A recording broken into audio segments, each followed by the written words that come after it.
Next question में हमें दिया हुआ है एक हाउस होल्ड ने डिमांड को इंक्रीज किया है एक कमोडिटी की। पहले डिमांड थी यानी कि ओल्ड डिमांड है 40 यूनिट्स और अब डिमांड हो गई है 50 यूनिट्स, यानी कि ये न्यू डिमांड है।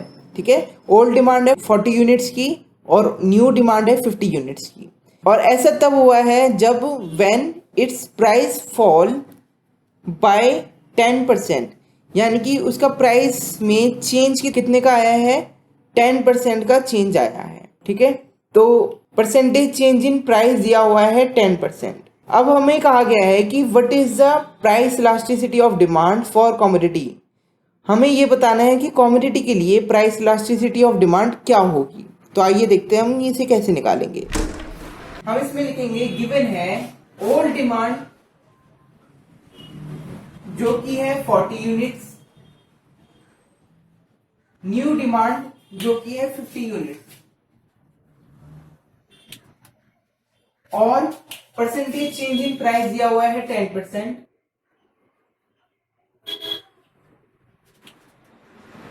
और हमें निकालना है elasticity of demand. Price elasticity का हमने फॉर्मूला लिख दिया, यहां पे लिखेंगे percentage change in quantity demanded, वो क्या होगा 50 minus 40 upon 40 multiply by 100 equals to 25%। ठीक है, परसेंटेज चेंज इन प्राइस ये कितना है, माइनस का 10%। देखो प्राइस में फॉल आया है। ठीक है, क्वेश्चन में दिया हुआ है कि प्राइस में फॉल आया है, तो इसलिए हम लोग ऑटोमेटिकली इसमें नेगेटिव का साइन लगा देंगे क्योंकि वो फॉल है। प्राइस इलास्टिसिटी ऑफ डिमांड ये क्या होगा हमारा, percentage change in quantity demanded जो कि है 25% upon percentage change in price जो कि है नेगेटिव का 10%। तो 2.5 नेगेटिव का 2.5 ये हुआ हमारा प्राइस इलास्टिसिटी ऑफ डिमांड इस वाले क्वेश्चन के अंदर। तो ये हमारा हुआ सॉल्यूशन। अब हम देखते हैं नेक्स्ट क्वेश्चन। नेक्स्ट क्वेश्चन में दिया हुआ है mister Ram spend 200 on a commodity. एक इंसान है राम, उसने 200 रुपये खर्च करे एक कमोडिटी पे and bought 20 units of it, 20 unit उसने खरीदी। व्हेन इट्स प्राइस चेंज, जब उसका प्राइस चेंज हुआ उस कमोडिटी का, he spend 300 rupees and bought 15 units. Ram ने 300 रुपये खर्च करके 15 यूनिट को खरीदा। अब निकालना है हमें प्राइस इलास्टिसिटी ऑफ डिमांड। देखो इसमें एक्सपेंडिचर दिया हुआ है और यूनिट्स परचेज दी हुई है। अगर हम एक्सपेंडिचर में से यूनिट परचेज को डिवाइड कर दें यानी कि 200 अपॉन 20, तो हमें पता चल जाएगा कि पर यूनिट का प्राइस कितना है। ठीक है, पर यूनिट का प्राइस आएगा 10 रुपीज। और जब चेंज हुआ प्राइस तो उसने खर्च करे 300 रुपये और 15 यूनिट खरीदी, तो 300 डिवाइडेड बाय 15 यानी कि 20 रुपये। तो प्राइस में चेंज कितना है, पहले था 10 अब हो गया 20। यूनिट बॉट जो उसने करी है हम उसको क्वांटिटी डिमांडेड बोल देंगे। ठीक है, पहले क्वांटिटी डिमांडेड थी 20 अब हो गई है 15। अब इस डाटा की हेल्प से हम इलास्टिसिटी ऑफ डिमांड को निकाल सकते हैं। इस क्वेश्चन का सॉल्यूशन करने के लिए हम एक टेबल बनाएंगे। सबसे पहले तो लिखेंगे गिवन कि आखिर हमें दिया क्या है। टेबल में लिखेंगे हम टोटल एक्सपेंडिचर, फिर आएगा यूनिट परचेज और क्वांटिटी डिमांडेड। उसके बाद आएगा प्राइस पर यूनिट। कंज्यूमर ने सबसे पहले एक्सपेंस किया था 200 रुपए का। ठीक है, उस वक्त यूनिट परचेज करी थी उसने 20। प्राइस पर यूनिट कितना हो गया 200 अपॉन 20 इक्वल्स टू ₹10। ठीक है, टोटल एक्सपेंडिचर में रुपीज लिख देते हैं। अब फिर उसने एक्सपेंस किया 300 रुपए का, तब उसने यूनिट खरीदी 15 यूनिट। डिवाइड कर देंगे ₹20। न्यू प्राइस हो गया ₹20, यानी कि जब प्राइस 20 है तब उसने 15 यूनिट खरीदी और जब प्राइस 10 था तो उसने 20 यूनिट खरीदी थी। ठीक है, अब हम निकालेंगे सॉल्यूशन। सबसे पहले हम लिखेंगे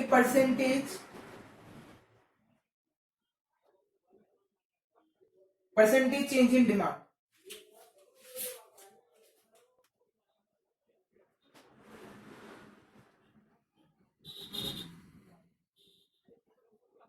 न्यू क्वांटिटी डिमांडेड क्या है हमारी 15, ओल्ड क्वांटिटी डिमांडेड थी 20, old quantity demanded 20 multiply by 100 equals to 25%। अब हमारा आएगा percentage change in price. New price minus old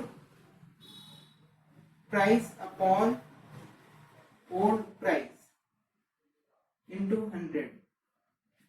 new price क्या है 20, ओल्ड प्राइस क्या है 10, ओल्ड प्राइस है 10 इंटू 100, 10 से क्या 100%।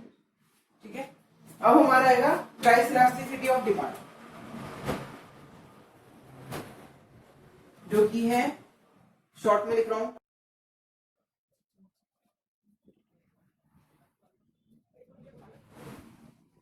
Percentage change in quantity demanded upon percentage change in price. Percentage change in quantity demanded है 25%, परसेंटेज चेंज इन प्राइस ये negative का 25% होगा क्योंकि बड़ा साइन 20 के साथ है,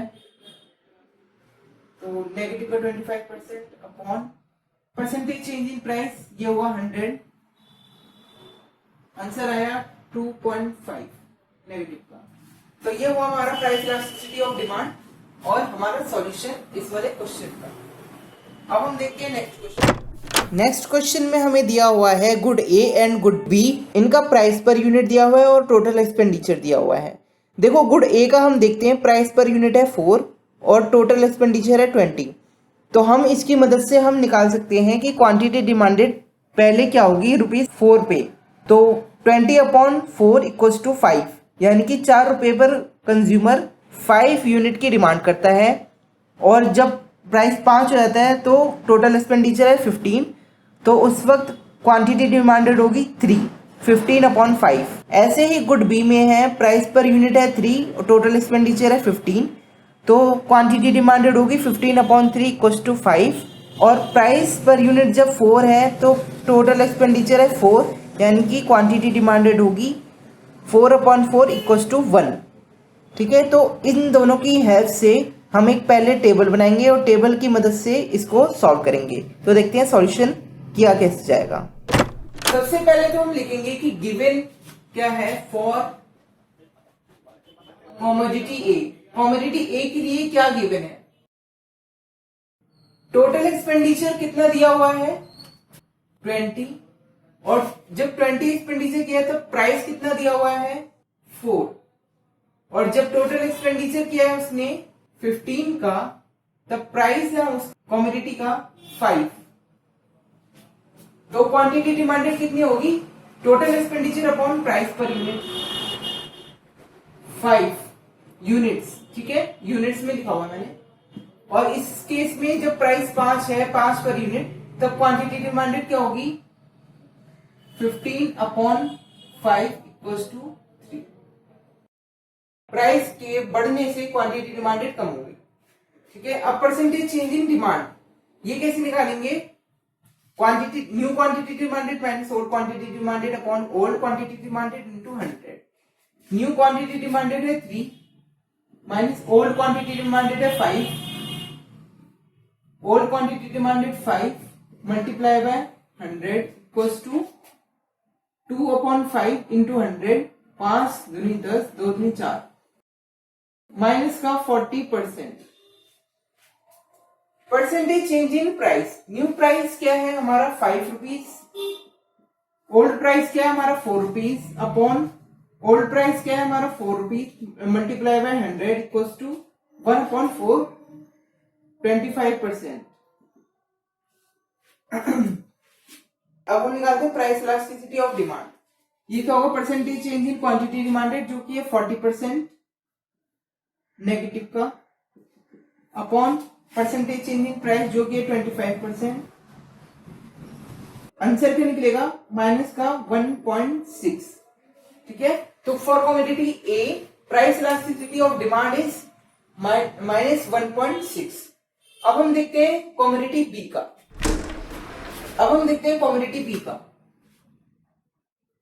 कमोडिटी बी में टोटल एक्सपेंडिचर दिया हुआ है पहले 15 एट ₹3 और 4 रुपीज का एक्सपेंडिचर किया है एट ₹4। क्वांटिटी डिमांडेड पहले कितना करा 15/3 इक्वल्स टू 5 यूनिट का डिमांड करा था उसने जब प्राइस था 3, और बाद में जब प्राइस 4 हो गया तो 4/4 इक्वल्स टू 1 यूनिट का डिमांड किया उसने। अब हम निकालते हैं price elasticity of demand, percentage change in demand. ये क्या है, new quantity demanded 1 minus old quantity demanded 5 upon old quantity demanded 5 multiply by 100 equals to minus का 80%। अब आता है percentage change in price, new price minus old price upon old price multiply by 100। New price दिया हुआ है हमारा 4 minus old price है 3 upon 3 multiply by 100 equals to 33.333%। ठीक है, अब हम निकालते हैं प्राइस इलास्टिसिटी ऑफ डिमांड। ये क्या होगा, percentage change in quantity demanded, percentage change in quantity demanded ये है 80% नेगेटिव का upon percentage change in price ये है 33.333%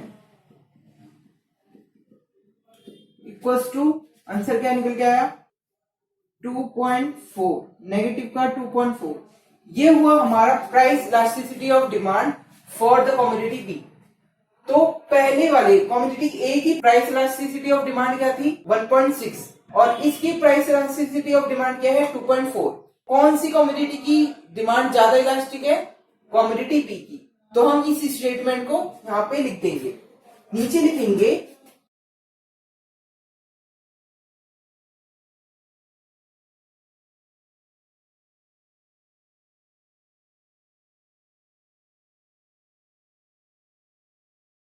हम लिख देंगे the demand of commodity B is more elastic than the demand of commodity A. Commodity B की demand जो है वो ज्यादा इलास्टिक है कमोडिटी ए की डिमांड के मुकाबले। ठीक है, इसके बाद हमारा सॉल्यूशन एंड हो जाएगा और इसी के साथ इस वीडियो का भी एंड होता है। Thank you. If you like this video, then please like and share this video, and if you have any query then please comment in the comment section. Thank you.